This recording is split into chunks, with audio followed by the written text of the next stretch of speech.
We have made immoral behavior far more profitable. We have, in the course of the changes in our society, been establishing greater and greater incentives on people to behave in ways that most of us regard as immoral. You know, the traditional form of capitalism is put a product to market, put a service to market, and make money. The way I contemplate entrepreneurship is figure out how the world is better off because of your product and service and bring that into the marketplace. Business is kind of a construct for people to get together to achieve some kind of result. And so why not take business as a tool to achieve a more progressive result? Instead of seeing capitalism as evil and destroying humanity and the planet, you can take capitalism and say, use it with a conscience to create a purposeful result, a just and equitable society. Can't we agree that capitalism is an economic system, a system for the production and distribution of things we need and want? Go back 70 years. Think about what made in Japan meant in the 1940s and 50s, post-World War II. You have capitalism as a key tool in building economies. It's new, it's automatic, it dictates, records, seals, sterilizes, stamps, and delivers in one operation without human hand. Made in China in the 70s, Taiwan, and made in Hong Kong in the 70s and 80s. What am I bid? What am I offered? Sold. Who's next? These are global economies that are major economies of the world. What is next? Follow the crowd to the Empire City, the Wonder City, the Windy City, the Fashion City. Is it made in Bangladesh? Get the big money. You make a pile and raise a pile. That makes another pile. We come full face into what happens when capitalism is left unfettered. We've reached 1 million, 2 million, 5 million. Watch us grow. 20th century model of capitalism has one rule in its operating system, which is the purpose of the corporation is to maximize shareholder value exclusively, even if that means that there are significant, for the benefit of the doubt, unintended consequences. It's amazing to me how consumers just have this unshakable trust in what they buy. Destroy DDT. Used right, it is absolutely harmless to humans and animals.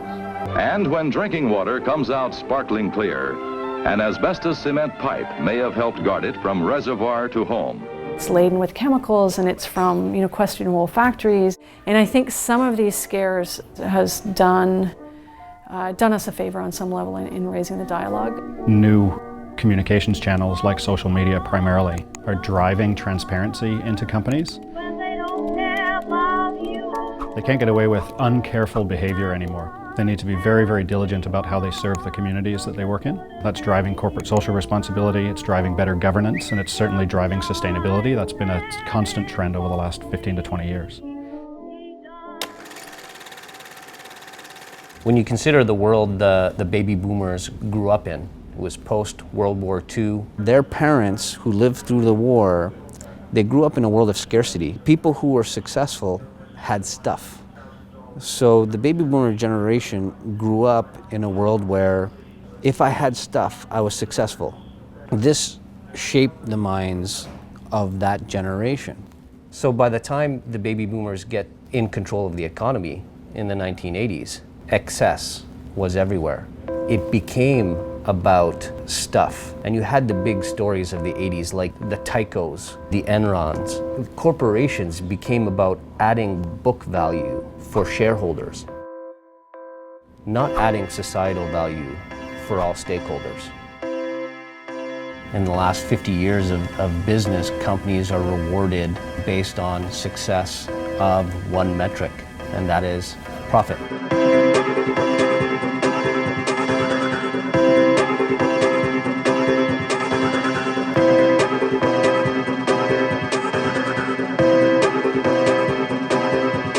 CEOs who are successful deliver profit to shareholders. Our entire stock exchange is founded upon that. So it's hard for us to criticize CEOs for forsaking other things like supplier relations or social impact or other causes. As companies began to feel the pressure of global competition, the sole focus on making profit without regard for society seemed like a promising idea. Inspired in part by a 1970 New York Times article by Milton Friedman, the most respected and influential economist of the late 20th century. And now, ladies and gentlemen, the Milton Friedman Choir.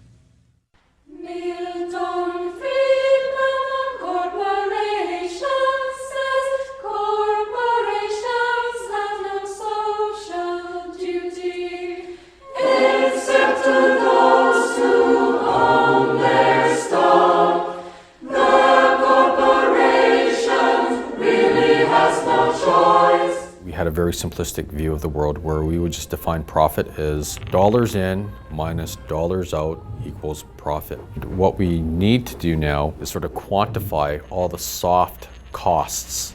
It's very competitive in the international marketplace to find really low cost labor. When you manufacture something in another country and you import it, they put on a duty rate. Countries like Bangladesh, there is no duties. Because of that, you can save 18%. That's a huge amount of money. So what they do is they go to a lot of these countries that are exempt.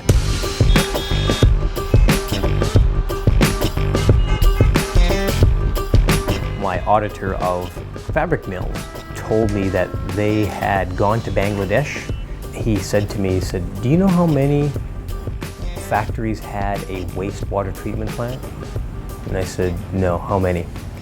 2 out of 300 that they visited. And there's, a lot more than 300 fabric mills in Bangladesh. Where's the chemicals and dye stuffs after dyeing it pink and blue? Where's that going? Straight into the river, straight into the creek. Are those creeks and rivers connected to oceans that we live beside? Yes, this is all connected. This is what people forget when they buy product that comes from a country that has no regulations, but they have to for the corporate culture. They have to make profit. There has been another horrific incident at a garment factory in Bangladesh. Came crashing down, trapping hundreds of people inside. Officials discovered cracks in the building yesterday. Producing clothes bound for some major American retailers. This afternoon, a British retailer, Primark, announced it would compensate victims' families. Loblaw is reacting. The company said late today that it will provide compensation to the families of those killed in Bangladesh. There's something to be said if you're going to be in factories and pushing for low-cost labor. There's always a cost, and on some level, I think a lot of those brands are stepping up and paying a cost at the end of what they didn't pay at the beginning. The core indicator of a country's health is the GDP. It's the total market value of goods and services produced in a single year. Social impact is not considered. The environment is not relevant.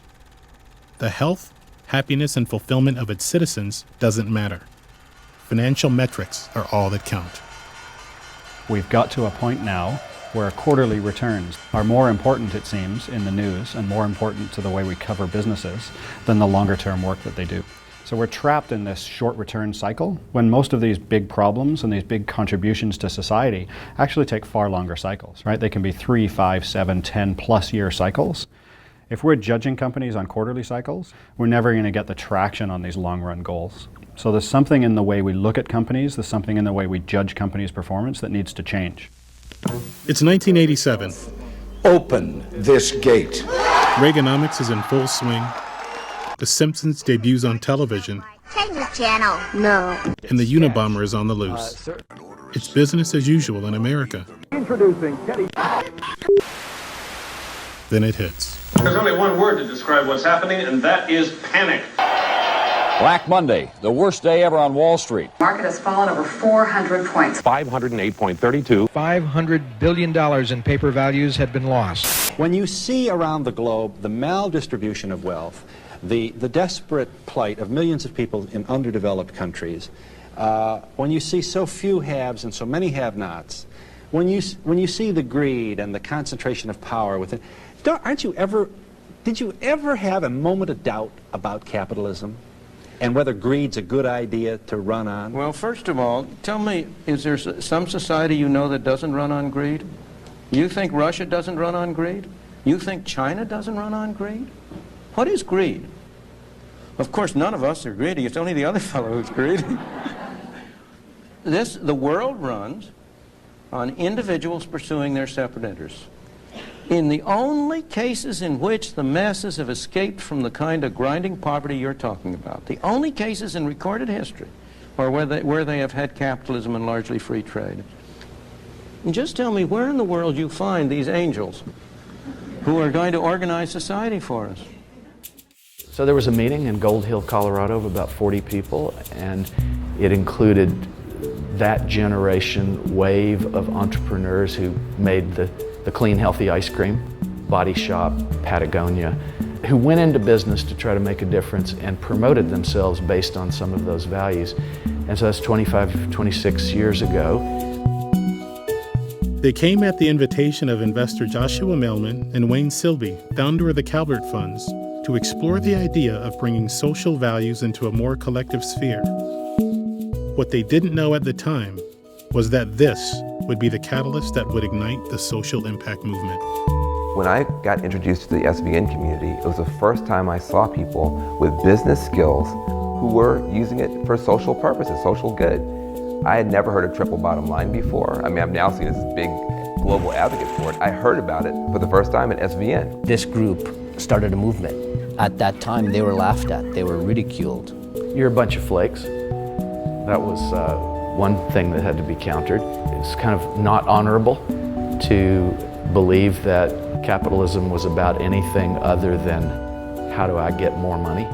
It's okay to give away money after you've made a lot of money, but business is a separate solitude from what matters in the world. But it gave me a support network that believed in the intersection of values and money. Out of it came businesses for social responsibility, net impact on business campuses, Investor Circle, which are people that look to do angel investing and early stage investing in companies like this. So there's now a growing ecosystem of different dimensions of aligning money with doing good.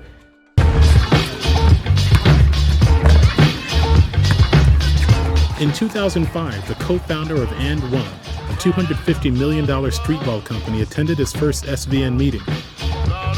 2 years later, J. Cohen Gilbert would revolutionize what it meant to be a socially responsible company.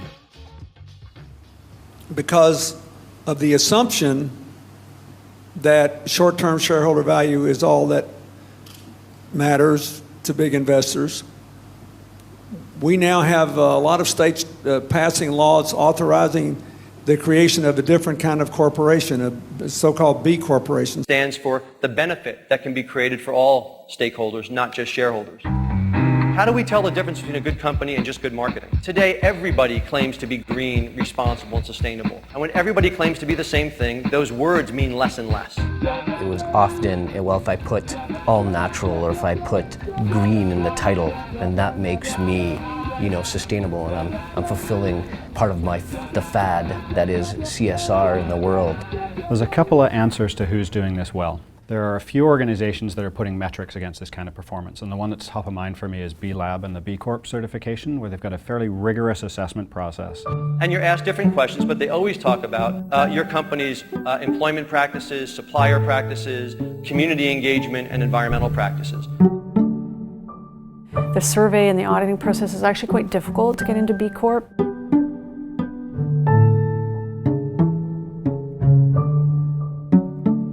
And the company has to achieve a minimum score of 80 out of 200 on an independent rating system run by a nonprofit in order to be eligible to be certified as a B corporation. When we actually did the assessment for the first time, we didn't pass, and we exist for the main purpose. We realized how we really needed to step up our game in order to play with the people who are actually certified as B corporations. But even if they scored 140, they're not eligible to be certified as a B Corp unless they make that legal change. So that positive impact is built to last. It's not pretending to be good for the world.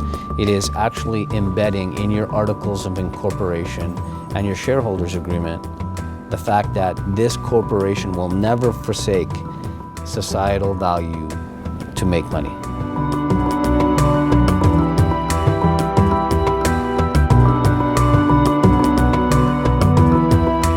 If you're familiar with a LEED certified building or a fair trade bag of coffee, that's what a certification is. Think about the same thing, but the aperture on your lens is wider. The aperture is looking at the whole business. Because it's nice that it's a fair trade cup of coffee, but if they're dumping effluents or treating their workers poorly, that doesn't really help anybody. We need to redefine what corporations are, both from a legal perspective and just from a community perspective. And so benefit corp legislation is a legislation to create a new corporate form, no different than a C Corp or an S Corp or an LLC, that is passed in Maryland and Vermont this year. It's been introduced in New York, New Jersey, Pennsylvania, and Michigan in 2011, and there are another 8 states waiting in line to pass legislation to create a new corporate form, to give entrepreneurs and investors another choice about the type of institution they want to create. It's hard to keep up with the growth of B corporations. Now over 750 corporations in the world are B Corp certified, accounting for more than $6 billion in revenues. We've played our role. We've certified 3 businesses, as well as the first ever publicly traded B corporation in Canada. I think it's the most exciting thing ever. And I think that a lot of the old structures are kind of breaking down right now, and that we're seeing, for example, charities being confronted with funding difficulties, and we're seeing businesses being questioned for lack of integrity and lack of values, and people, consumers losing faith in them. And so I feel like the conscious capitalism movement is kind of taking the best of both. Host of the 2010 Olympic Winter Games and birthplace to companies like Hootsuite and Lululemon, Vancouver consistently ranks as one of the most livable cities in the world. But it's not all yoga pants and sushi. The notorious downtown east side has earned a sobering reputation as Canada's poorest postal code. Pretty complex neighborhood, the downtown east side of Vancouver. Which is a hugely marginalized area for people with drug addiction. One of the worst drug places in the world. It could be as simple as some guy walks in on his wife cheating on him, he gets on a train, next thing he's here for 20 years. And the stories down here are rife with that. But somewhere between privilege and poverty, an interesting phenomenon has started to occur. Ordinary people are embracing a new way of being in business, with a commitment to social impact and a purpose beyond profit. So Save On was a haven for me. So I would come and eat here for $3.95 and stuff myself and talk to Al Delorier, the former owner. And he was an incredible man. He ran this business from 1957 right up until 2009. His mandate in this area was food security. He didn't have the words for it, and of course now that's the coolest lingo in the world. So people would come in, they'd drop $1.50 on the counter and say, "What can you do?" And he'd get them some honey ham and a couple slices of bread, and off they would go. So that affected me heavily, that there was somewhere still in the city, because I didn't see that piece of the city at all. I didn't know that that existed until I walked in this building. I saw it as a fast-paced, high finance, what car do you drive, intimidating town. The idea was to continue to make it a community piece, a food security piece, a haven for people in this neighborhood during a time of gentrification. We run a barrier employment program out of here, and we started working with people who had all the work ethic and just had barriers to any kind of employment based on addiction and severe mental disorder. And then we launched a charity based off of this business model last Saturday called the Better Life Foundation, which is entire mandate is to feed, train, and employ. We realized that the problems in this neighborhood are so big and they're so intense that I know what part I can do. And my portion is food and training and employment and dignity.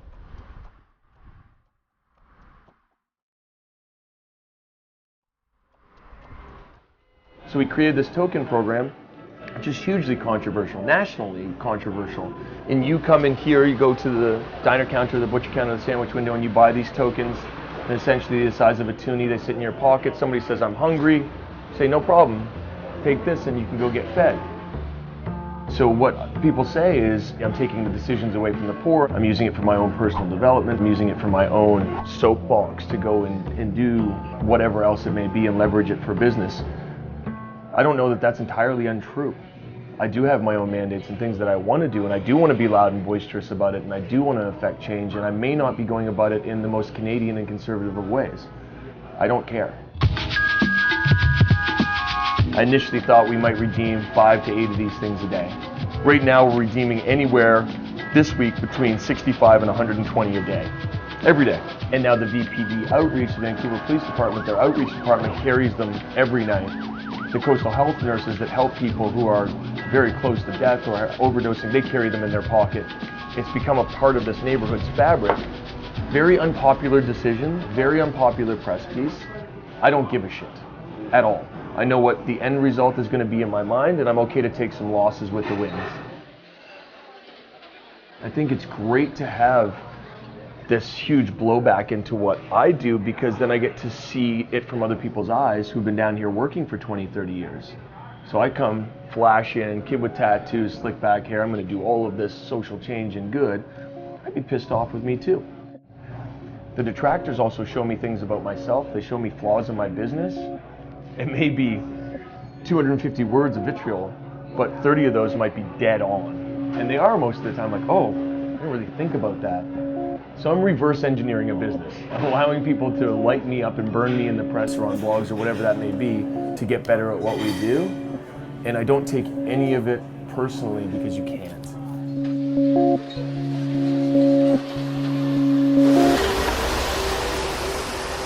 You know, I was really looking for something that took business and really had a strong connection to community. So I stumbled across Potluck.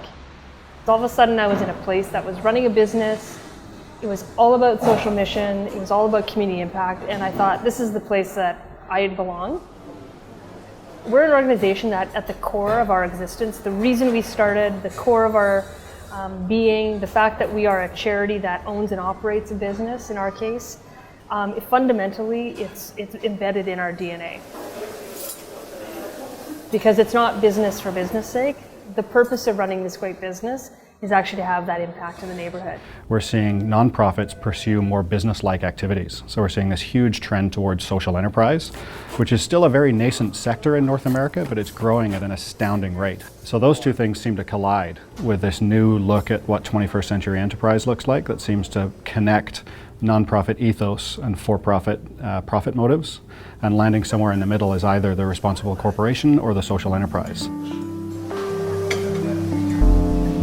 We run a corporate catering business and a small neighborhood cafe, which is the Potluck Cafe, and we make about $1 million a year. We employ people facing barriers in amongst mentors who are industry professionals who've been working in the food business for years and years and years. We prepare and serve about anywhere from 15 to 30,000 free meals every year to downtown Eastside residents who are the most nutritionally vulnerable. We started and co-founded a project called the Downtown Eastside Kitchen Tables Project, which is all about reforming the food system down here, doing it in a way that's all about community economic development. A lot of these folks perhaps were not working for a long period of time in the past, but certainly here have really shone and really flourished. It's just very exciting to see that kind of stability come to people who may have had so much instability before. We've got a bit of a different workplace model, which is we provide wraparound life skills support, particularly those facing barriers, but everybody else as well, which means that we ultimately care about somebody's housing situation. Is it stable? You know, we care about people's mental health, whether they live with a mental illness or don't. We care about their relationships, both their family and workplace, because we know that impacts their job. That idea of wraparound life skills support is a huge part of our success. There's a really solid business case to make for taking that approach. If you look beyond just your own bottom line, if you can see the interdependence of your neighborhood and your neighbors in the world, that it's whatever is good for the neighbors, whatever is good for the community will generally be good for you. And consumers no longer think of businesses in a bubble. They think of businesses as their neighbors and as part of their community. And if you can't treat your customers like you would your neighbors or your community, you're going to get in trouble. Gone are the days of basically, organizations taking and taking and taking and not giving. It may have worked in the past, but based on my experience, I think we've become a lot more educated. If you don't take care of people around you and the communities you serve, it's my belief that people don't want to be involved. People They come to organizations because they want to make an impact. They're not just doing it for a couple of bucks. Nurse Next Door, we're in the business of making lives better, and we're in the business of caring.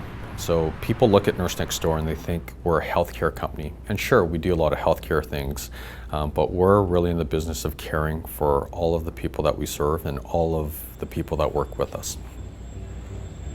People, I believe, are inherently good and they want to do the right thing. And when they see organizations that are doing the right thing, they want to be part of it. There's a huge shift in social conscience and knowing that you want to be part of something or something you can believe in or something you can sink your teeth in. So we're seeing more and more organizations adopt a responsible ethos because that actually attracts talent. And when we're talking about Gen X and millennials, people who really want to knit together their purpose in life with their work in the world, that talent management approach is really, really important.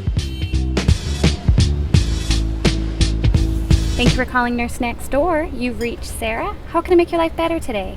We don't advertise for new positions, and for every single position that we have in our office, we get over 100 applicants. Our voluntary turnover is under a couple of percent. With our caregivers, it's under 7%, and the industry average is 70%. 4 years into the program, we actually defined what our core values were, and they became the non-negotiable laws of our organization. We will live a financial loss to live them. We will free up anyone's future who doesn't live all 4 of them. Not great at 3 and missing 1, but people have to live all 4. We had this one client who represented a big part of our business. They accounted for about 80% of our revenue. They gave us about $15 million a year, top line. Problem was they weren't very nice to our people. They would yell at our people, treat them like garbage. And so we fired the client. We built a company that day. Someone once said, it's not a principle until it costs you money. But in today's highly competitive marketplace, can businesses really afford to operate in accordance with their values? And is it realistic to expect a company to lose money just to accommodate their ethics? My first story into business was to Mountain Equipment Co-op, so a cooperative, but nonetheless a $250 million retailer here in Canada, and that was kind of my first step into the business world. We had built some mountain bike armor in a factory in China. The way that the scheduling worked with the auditing, that we didn't really get the results until the product was made and on the boat. And when we got the results of the factory, as it turned out, the factory didn't meet the standards of Mountain Equipment Co-op, and it had some, kind of red list issues on it regarding worker rights abuses. MAC was going to make a decision to leave. And yet we had, 6 figures worth of product about to land in Vancouver, and the debate was, do we sell it? Everybody had a different opinion. I didn't want to landfill it or incinerate it as the environmental person, and the buyers thought we should be selling it and just be really transparent and donate the proceeds. But at the end of the day, the CEO, I remember it really clearly, Peter Robinson, said, we can't sell this and we can't donate it. Like this product doesn't represent anything that we're about as a company, and he made the decision to destroy the product. And it was a tough decision on so many fronts, environmental and financial, but to me it was probably one of the most significant points of seeing values in action and seeing ethics in action in a business, and it definitely influenced how I've moved forward as an entrepreneur. We disparagingly talk about our industry as trash and trinkets, and I think that was something that was in some way compelling about coming into this industry, is that it is one ripe for revolution. It is really fun to sit across the table from someone and say, do you really need that? Can you do something different? Can you do something better? Or can you do nothing at all? And there's been cases where some of our team members and myself have sat with a client and talked them out of product because it's not values aligned, it's chemically laden, or it just is it has no purpose or utility. It's just a ridiculous knick-knack. We see that as part of our brand promise, is talking people out of stuff that they don't need to be doing. And when they are going to do it right. Our stated corporate mission, which has pretty much been the same from the get-go, is to change the world through the simple act of buying. I got a call from a woman who said, I'd like to come and see you, because I understand you're a local manufacturer and I want to see what it is that you do. Came in and you go, oh, okay, this is really nice. Do you have anything that's low impact, environmentally friendly? And I said, what do you mean? And she says, well, a lot of this product is, made from petroleum. It's dyed with this black dye, which has a lot of heavy metals. This probably has lots of formaldehyde on it. Do you have anything that is less impactful to the environment? And I just kind of went, I'm not sure, I don't think so. Right, it was kind of like a wake-up call. I didn't really know where she was going, but she was asking questions that nobody had ever asked me before. So I'm, contemplating this, and I said, no, but I would like to learn more, and what should I do? Her response to me is, well, it's not what you should do. It's what do you want to do? This is not something that you just say, okay, I'm going to switch. And I didn't really understand what that meant. I wanted to do it, but I didn't really know how. There was no roadmap. So I had to go and do all my own investigation. And I learned about organic cotton, recycled polyester, hemp, and I saw that there was really cool fabrics out there. And maybe they weren't the best fabrics in the world, but they had less of an impact on the environment.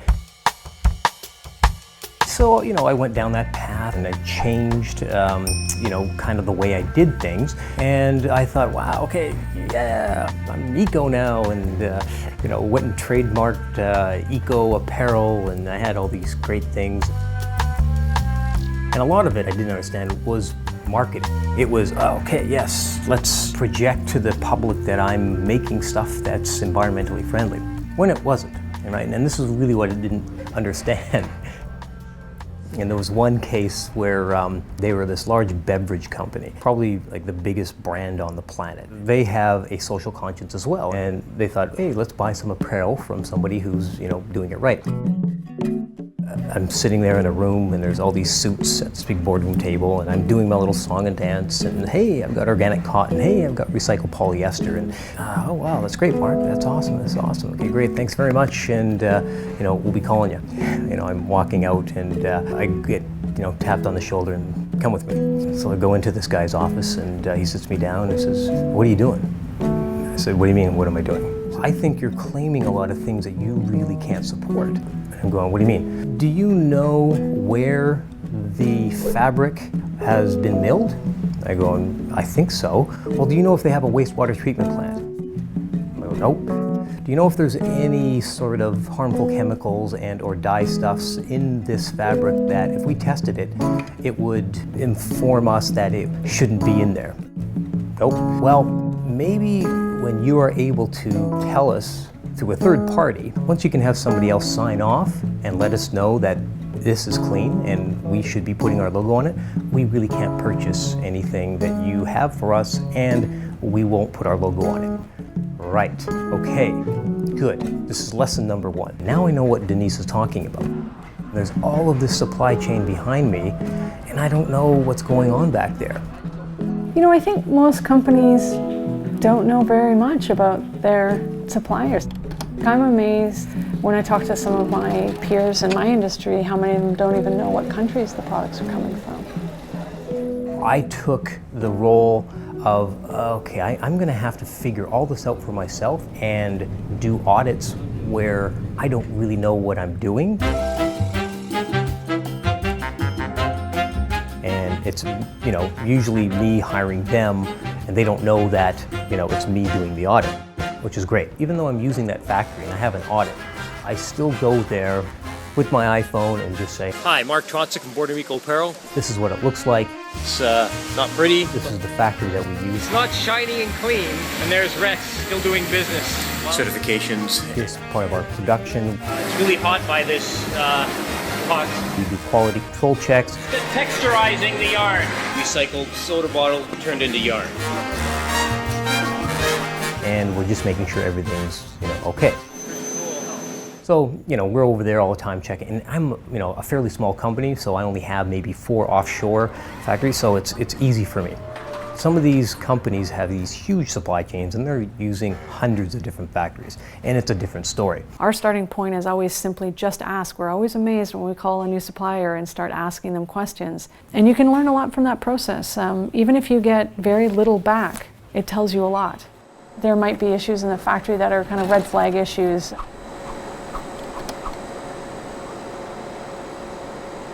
The first rule of ethical sourcing is engagement and trying to, work with your business partners like you do any business partner. It's going in and working with factory management and saying this is unacceptable and it's illegal, and did you know that? Are you willing to look at your business practices and we can help you? Denise introduced me to a whole new world when she said, what do you want to do? Because it's so easy for me just to say, I don't care. Here, let me just buy this and I'll put it together. Are you going to buy it? Buy it and my hands are clean. No.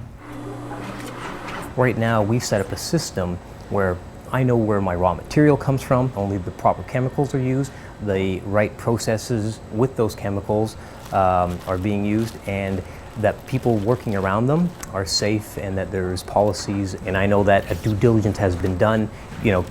Compared to the product I was buying 2 years ago, I have a product here that I know has a lower impact than what I was purchasing. And that's all we're talking about. It's lowering the impact. Are there still harmful things happening? Yes, there is. There's nothing eco-friendly about it. It's a harsh industry. Like I say, it's dyes, chemicals, wastewater, energy, and transporting, stuff all over the planet. Make sure that clean water is returned to the environment. And do you use this wastewater for irrigation? Yet I'm trying to do whatever I can to mitigate impacts. Vegetables that are grown from the wastewater. Very tasty. The end consumer, is starting to look past just the price. Consumers increasingly are expecting brands to ensure that there's basic human rights are being met, products aren't going to be toxic. What I started to understand right away is that I can save some money, however, I'm just fooling myself, and if it costs me more, that's fine, because it comes down to guilt after a while, and I can't deal with that. It's knowing what's happening and not doing anything about it. And it's an industry that has only in the last 5 or 6 years started to contemplate the impact they have as an industry on the planet and the people who inhabit our planet. And that's why I'm glad 90% of the people who buy from me are buying it because it's really cool. There's another 10% who buy it because of that, but also say, no, I want what is attached, the added value of you being socially compliant, knowing where every component comes from, you mitigating all of these impacts. That's important to me.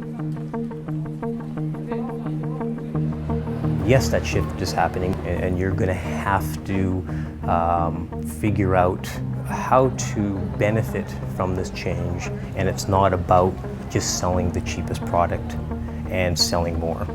Right, we look at the great exemplars, all of the fantastic entrepreneurs that we sort of idolize, the Richard Bransons, the Steve Jobs, and so on. All of these people have talked openly and explicitly. They've written books about pursuing something way bigger than the quarterly cycles of profits. It's all too easy to forget the purpose that lights you up and chase the almighty dollar. Great entrepreneurs don't sacrifice that great purpose in exchange for the almighty dollar. They find a way to knit the two together. I don't, for any stretch, think that that's easy. We're always trying to strike a balance between the success of this business and making sure that we're not compromising our social impact as well. Unlike a typical business, you can't abandon your mission, and you don't want to abandon your mission. You got to get really ingenious about how you do that, and there's times where you have to make difficult choices. So you need help, and there are communities of great social entrepreneurs and social venture leaders that exist to share learning. There's something intoxicating about not knowing whether or not you can pay the rent, cover payroll, and if the lights are going to go off. The idea of becoming an entrepreneur was exciting, challenging, it had an element of risk. Any entrepreneur who doesn't tell you that they go to bed wondering whether or not they're crazy is lying to you. What keeps me up at night is contemplating, are we doing the right thing? Are we actually contributing to our customers? Are we getting enough customers? Are we developing organizations that actually positively contribute to society? IB is a small part of a global phenomenon called conscious capitalism. We exist to become the best developer of entrepreneurs in the world, period. The way we do that is by promoting unreasonable business. The world will give you lots of reasons why you can't do that. Unreasonable entrepreneurs redefine how they relate to the cynicism of the world. Unreasonable entrepreneurs are disruptors. Unreasonable entrepreneurs look at reasons and say, so what?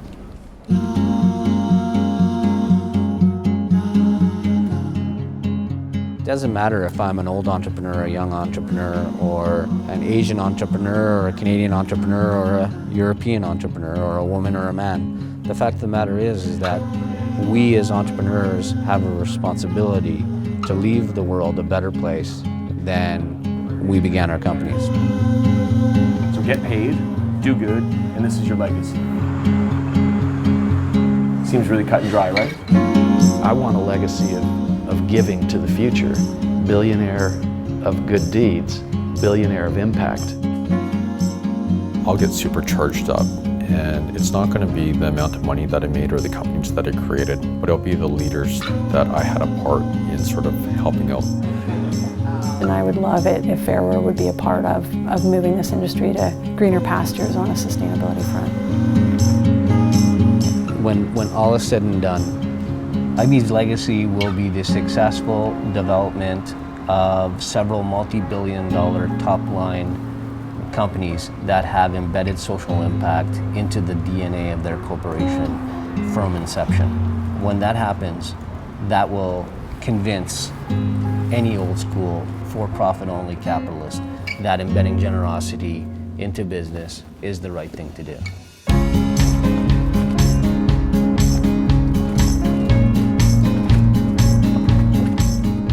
When the penny dropped that entrepreneurship was actually a really powerful social change thing, or could be if you did it a certain way with a certain perspective, I sort of thought of it as like you're kind of like a pirate on the high seas of capitalism in a way, and just the romance of it, like just and the independence and the autonomy.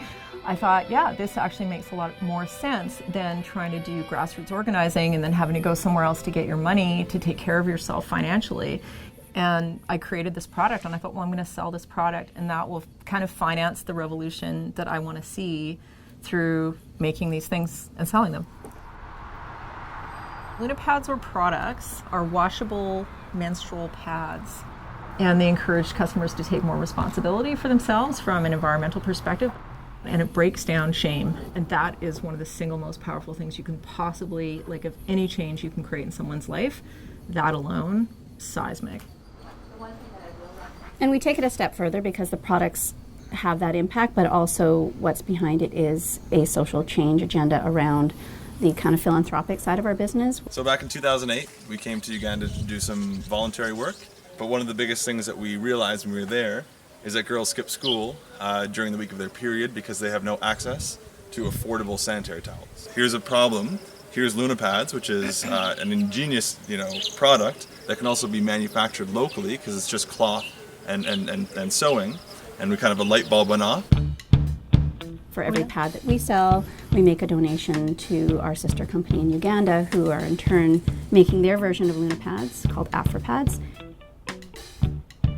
and giving them to a girl in East Africa who would otherwise have no supplies whatsoever.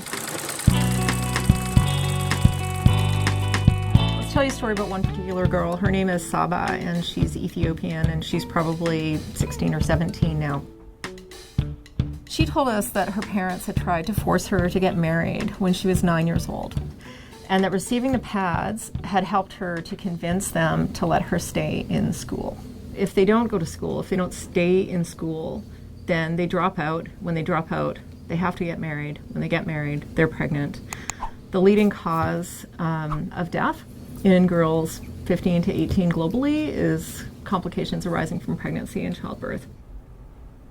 Our products and our practice through Pads for Girls has touched the lives of over 120,000 girls. There's also a story of women involved too with respect to AfriPads, and AfriPads has 65 employees working for them. We got a letter from one of them, Irene, and she said to us, "Thank you, LunaPads, for being the inspiration behind the start of the company." I now have a job.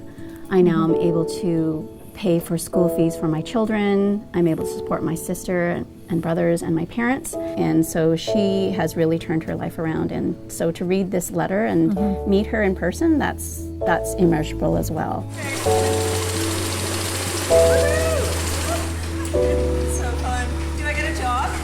That's why we're business. We want to prove the kind of the B Corp dream that you can do all those things and create employment for people and, you know, create all those changes. And so we're all in for that as well.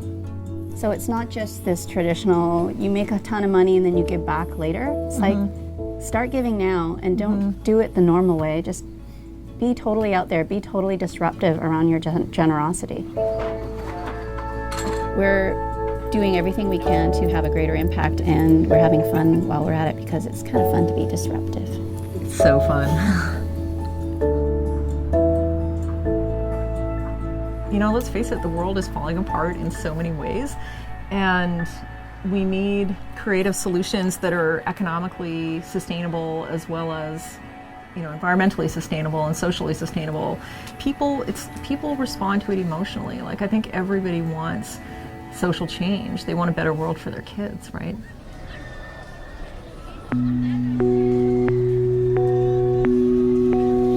You know, when I contemplate my actions, it's in the context of my children.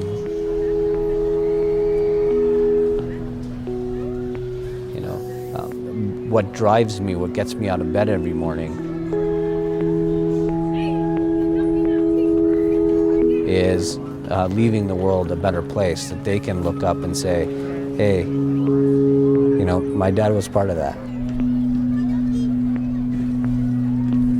I think old school capitalists should be thinking about the world they want to create for their grandchildren and their great-grandchildren, and asking themselves what the true responsibility is behind the products that they're making today, knowing that the legacy of that may be long-term social and environmental destruction on a scale never even imagined. Old school capitalists need to get in the game.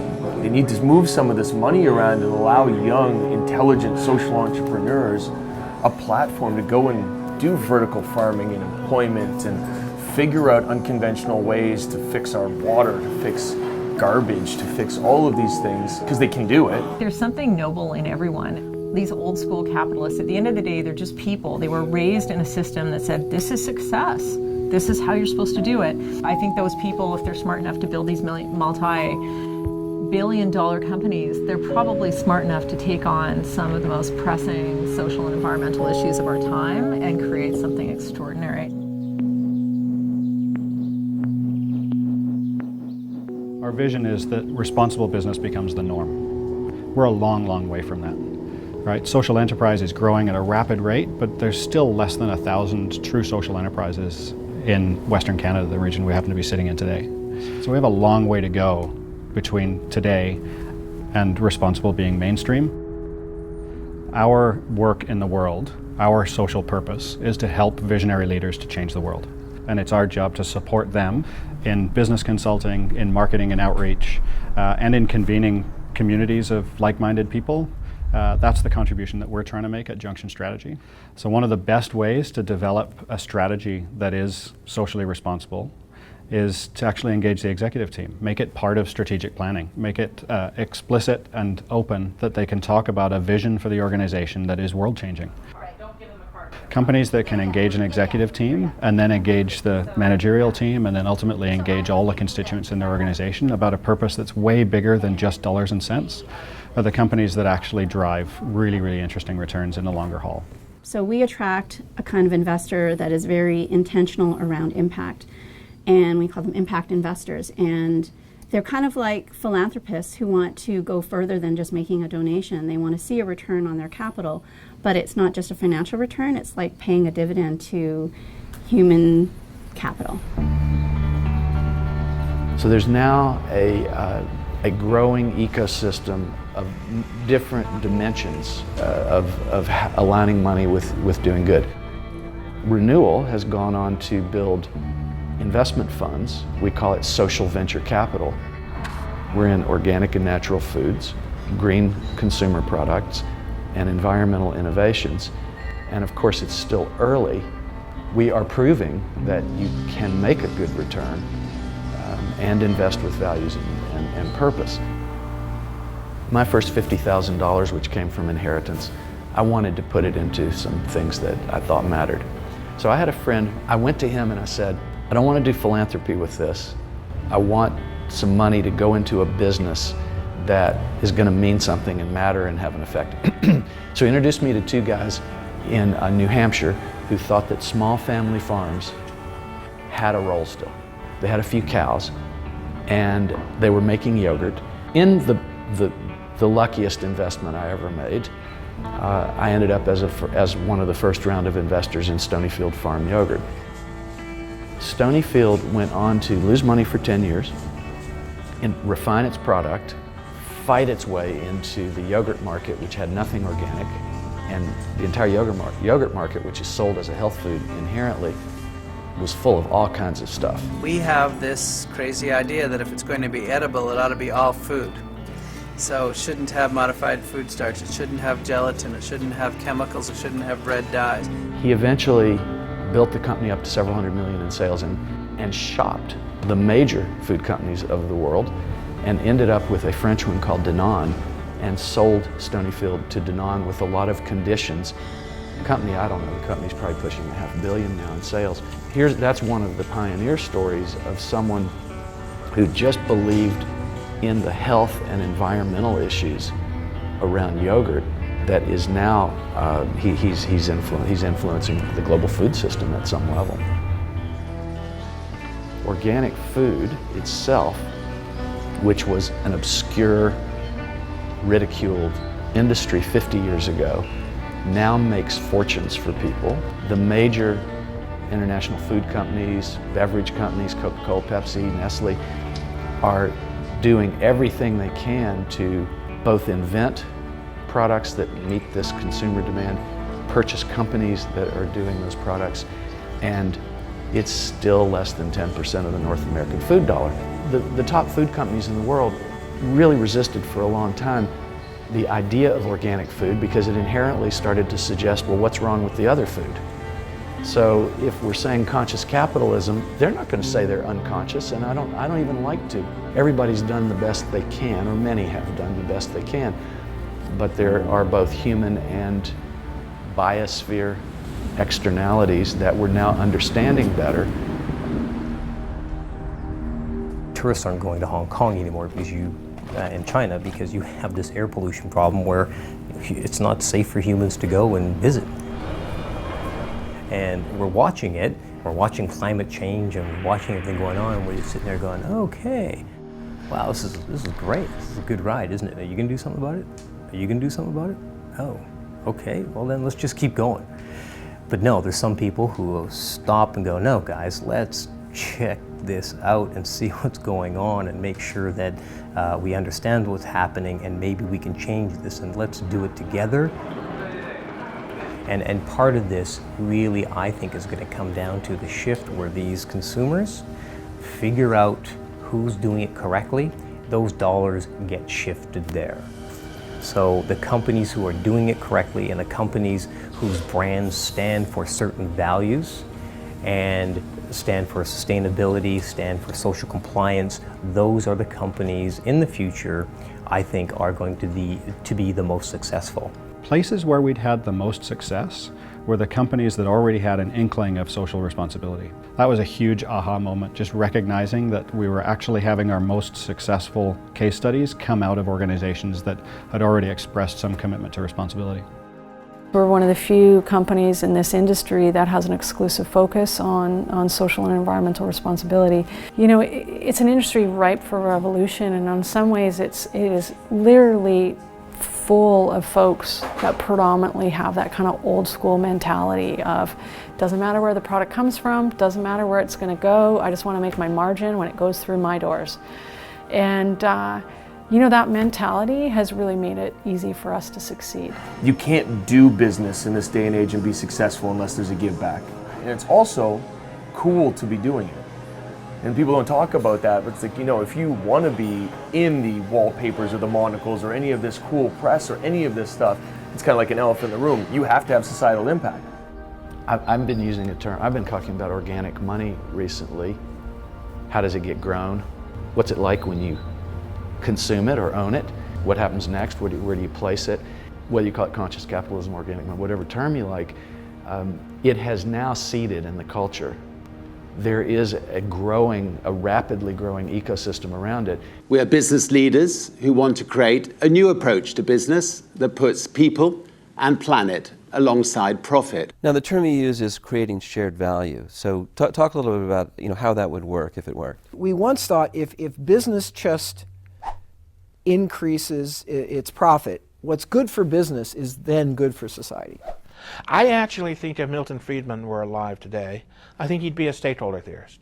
I think he would understand that the only way to create value for shareholders in today's world is to pay attention to customers, suppliers, employees, communities, and shareholders at the same time. I think what this article tries to say is really we need to kind of think differently. What's good for society is actually good for business. Creating societal benefit is really a powerful way to create economic value for the firm, and that we've missed by and large many of these opportunities to create profit, let's call it the right way. Day-to-day press, day-to-day business magazines, online, the conversation is so pervasive that this is a movement that is unstoppable. Schools like Harvard are producing research that shows that corporations who are committed to social impact, shared values, sustainability, conscious capitalism, however we coin it, are actually outperforming traditional for-profit only corporations. We've gone from an average company to being consistently a top 10 employer in British Columbia. We've been named the top 10 fastest growing distributors in North America in the last 2 years running. We just ranked number 210 out of the Profit 500 list. We made the Profit 100 for women entrepreneurs last year. So, I mean, we've seen success both in the sustainability world. People look to us as leaders, but I think even more interestingly, in the mainstream world of our industry and in the mainstream world of Canadian business, we're actually showing up. And I find that almost more rewarding, is just to be able to show folks that you can live by your values and meet success with those very traditional measures.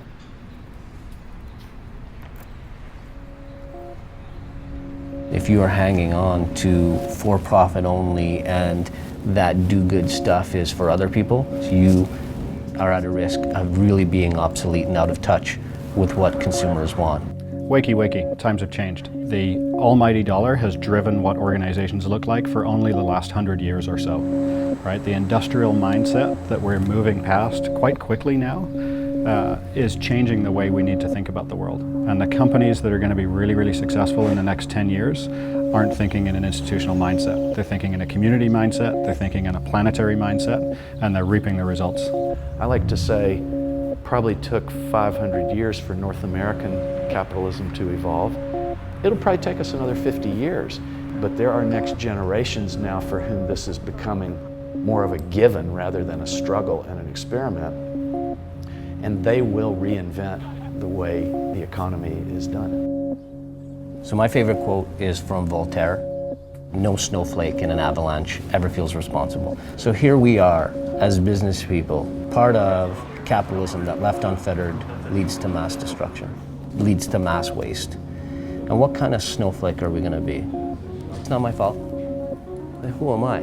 I'm insignificant. I'm small. Are we going to be that snowflake? Or are we going to be the one that says, I'm not part of this? I must stand for something bigger. I must stand for something better. I must stand for a world left better because of me.